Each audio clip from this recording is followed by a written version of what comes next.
Good day, family and friends.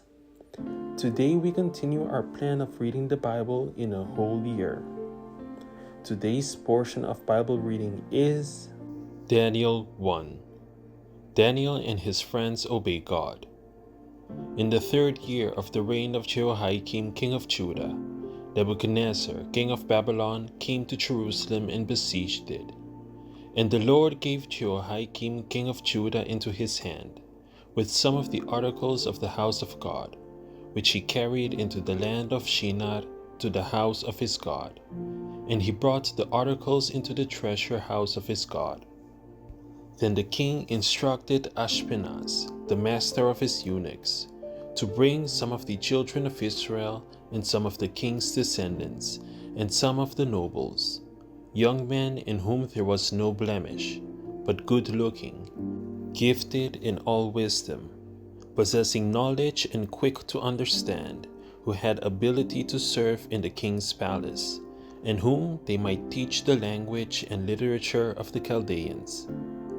And the king appointed for them a daily provision of the king's delicacies, and of the wine which he drank, and 3 years of training for them, so that at the end of that time they might serve before the king. Now from among those of the sons of Judah were Daniel, Hananiah, Mishael, and Azariah. To them the chief of the eunuchs gave names.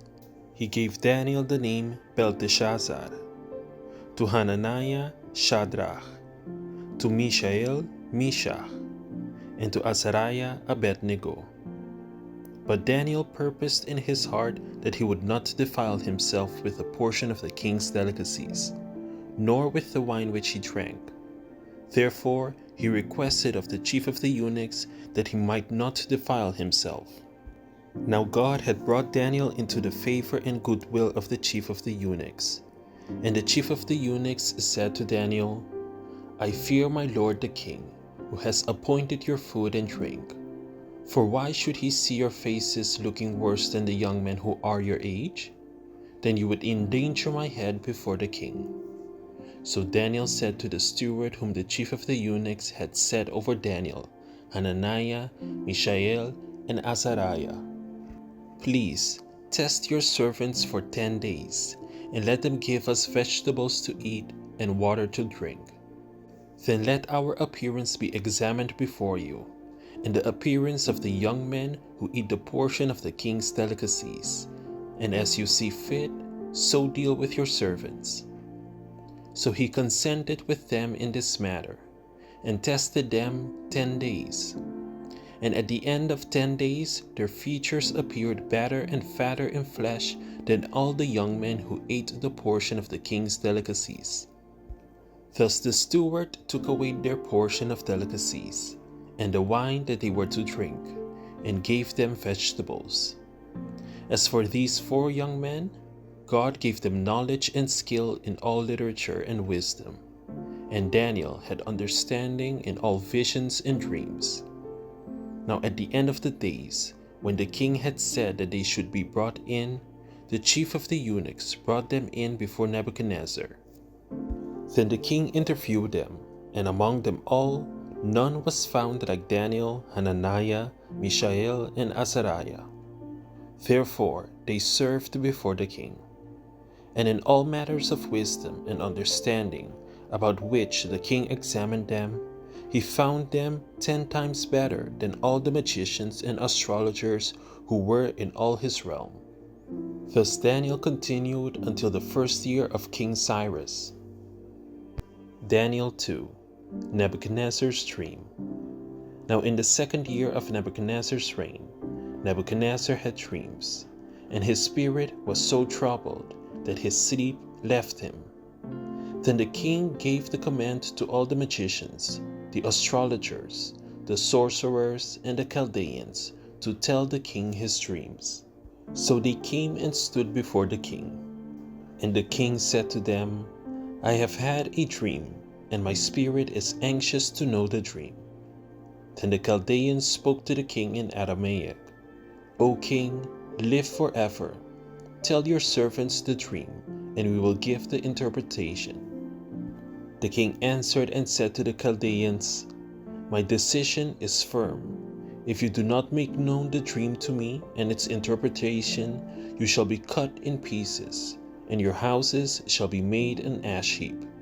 However, if you tell the dream and its interpretation, you shall receive from me gifts, rewards, and great honor. Therefore, tell me the dream and its interpretation.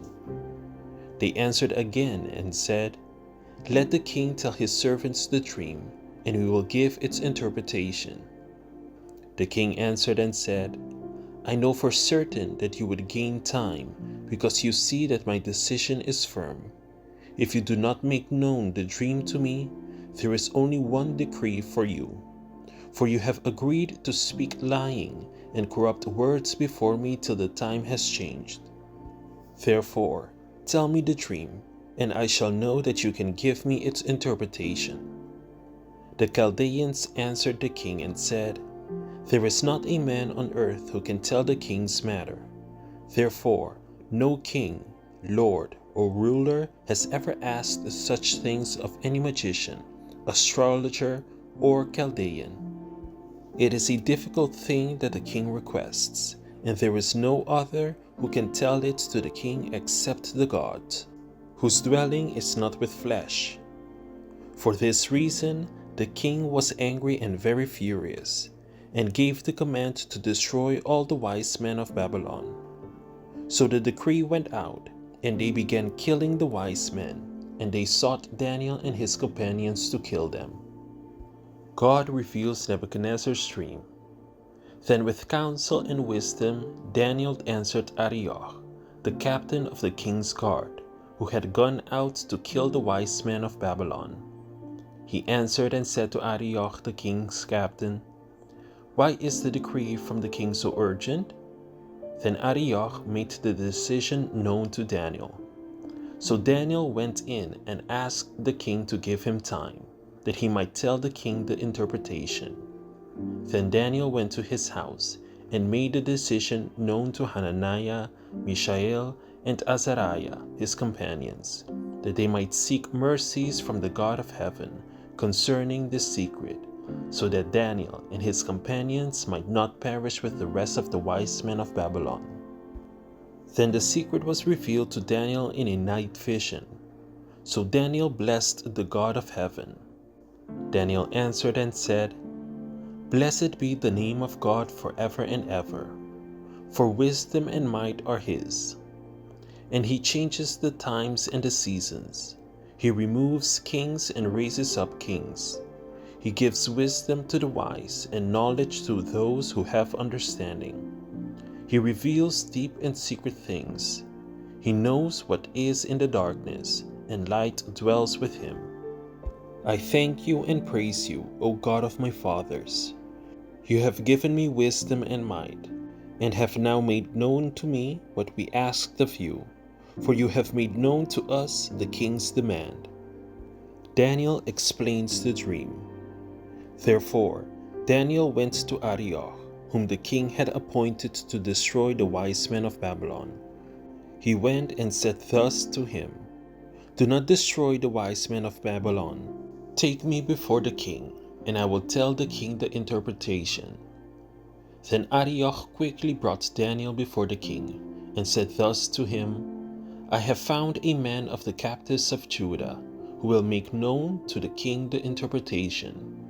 The king answered and said to Daniel, whose name was Belteshazzar, Are you able to make known to me the dream which I have seen and its interpretation? Daniel answered in the presence of the king and said, The secret which the king has demanded, the wise men, the astrologers, the magicians, and the soothsayers cannot declare to the king. But there is a God in heaven who reveals secrets, and he has made known to King Nebuchadnezzar what will be in the latter days. Your dream and the visions of your head upon your bed were these. As for you, O king, thoughts came to your mind while on your bed about what would come to pass after this. And he who reveals secrets has made known to you what will be. But as for me, this secret has not been revealed to me because I have more wisdom than anyone living. but for our sakes who make known the interpretation to the king, and that you may know the thoughts of your heart. You, O king, were watching, and behold a great image. This great image, whose splendor was excellent, stood before you, and its form was awesome. This image's head was of fine gold, its chest and arms of silver, its belly and thighs of bronze, its legs of iron, its feet partly of iron and partly of clay. You watched while a stone was cut out without hands, which struck the image on its feet of iron and clay, and broke them in pieces. Then the iron, the clay, the bronze, the silver, and the gold were crushed together, and became like chaff from the summer threshing floors. The wind carried them away, so that no trace of them was found. And the stone that struck the image became a great mountain and filled the whole earth. This is the dream. Now we will tell the interpretation of it before the king. You, O king, are a king of kings, for the God of heaven has given you a kingdom, power, strength, and glory. And wherever the children of men dwell, or the beasts of the field and the birds of the heaven, he has given them into your hand, and has made you ruler over them all. You are this head of gold. But after you shall arise another kingdom inferior to yours, then another, a third kingdom of bronze, which shall rule over all the earth. And the fourth kingdom shall be as strong as iron, inasmuch as iron breaks in pieces, and shatters everything. And like iron that crushes, that kingdom will break in pieces and crush all the others. Whereas you saw the feet and toes, partly of potter's clay and partly of iron, the kingdom shall be divided, yet the strength of the iron shall be in it, just as you saw the iron mixed with ceramic clay. And as the toes of the feet were partly of iron and partly of clay, so the kingdom shall be partly strong and partly fragile. As you saw iron mixed with ceramic clay, they will mingle with the seed of man, but they will not adhere to one another, just as iron does not mix with clay. And in the days of these kings, the God of heaven will set up a kingdom which shall never be destroyed. And the kingdom shall not be left to other people. It shall break in pieces and consume all these kingdoms, and it shall stand forever. Inasmuch as you saw that the stone was cut out of the mountain without hands, and that it broke in pieces the iron, the bronze, the silver, the clay, and the gold, the great God has made known to the king what will come to pass after this. The dream is certain, and its interpretation is sure. Daniel and his friends promoted. Then King Nebuchadnezzar fell on his face, prostrate before Daniel, and commanded that they should present an offering and incense to him. The king answered Daniel and said, "Truly, your God is the God of gods, the Lord of kings, and a revealer of secrets, since you could reveal this secret." Then the king promoted Daniel and gave him many great gifts, and he made him ruler over the whole province of Babylon, and chief administrator over all the wise men of Babylon. Also Daniel petitioned the king, and he set Shadrach, Meshach, and Abednego over the affairs of the province of Babylon. But Daniel sat in the gate of the king. Daniel 3. The image of gold. Nebuchadnezzar the king made an image of gold, whose height was 60 cubits and its width 6 cubits. He set it up in the plain of Dura in the province of Babylon. And King Nebuchadnezzar sent word to gather together the satraps, the administrators, the governors, the counselors, the treasurers, the judges, the magistrates, and all the officials of the provinces, to come to the dedication of the image which King Nebuchadnezzar had set up.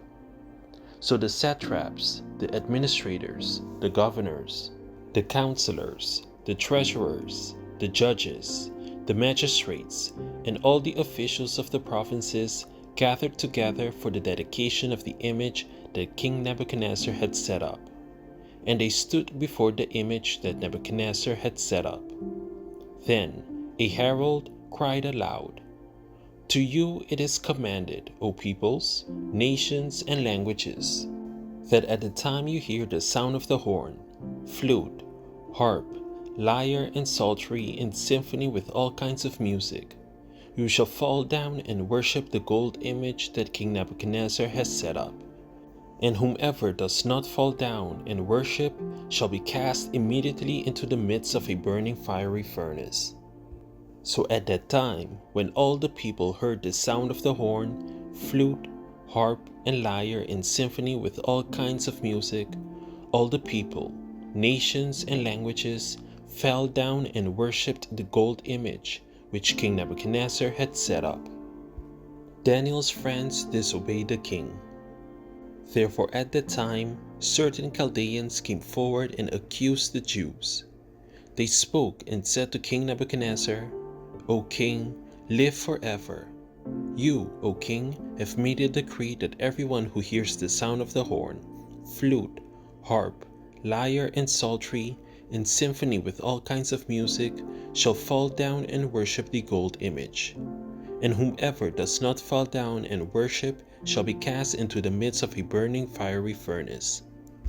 There are certain Jews whom you have set over the affairs of the province of Babylon, Shadrach, Meshach, and Abednego.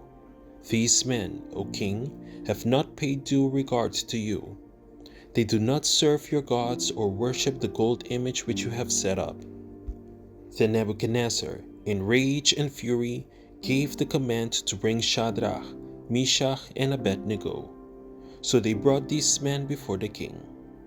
Nebuchadnezzar spoke, saying to them, "Is it true, Shadrach, Meshach, and Abednego, that you do not serve my gods or worship the gold image which I have set up?